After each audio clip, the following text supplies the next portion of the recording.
Radioactivity is a natural phenomenon that's present everywhere. Your body is exposed to it constantly. Natural radioactivity partly comes from the cosmic radiation from the stars and the sun. The atmosphere and the Earth's magnetic field block a big part of that cosmic radiation. The higher above sea level, the less protection from our atmosphere and the bigger the impact of cosmic radiation. Airline staff comes into contact with cosmic radiation way more often. That's why it's important to control this exposure in order to minimize health risks. Do you work aboard a plane? And are you pregnant? Then cosmic radiation is even more important, as a fetus is extra sensitive to radiation. Let your supervisor know immediately when you're pregnant.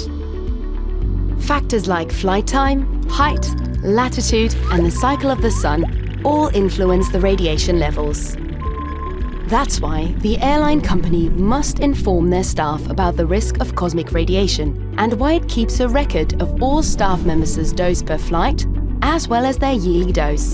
The dosimetric monitoring is mandatory when the yearly exposure could be higher than 1 millisievert. Based on that radiation dose and monitoring, the staff scheduling is adjusted, keeping in mind the length of the flights, the heights, and the geographical areas that were flown across. Would you like to consult your own radiation dose per year? That's possible with the Federal Agency for Nuclear Control's MyProDose application, myprodose.fanc.be. The aircrew companies are required to input the doses of their employees on that platform.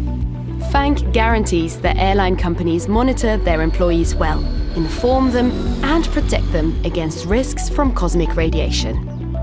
FANC. Together we protect. For more information, visit fanc.fgov.be.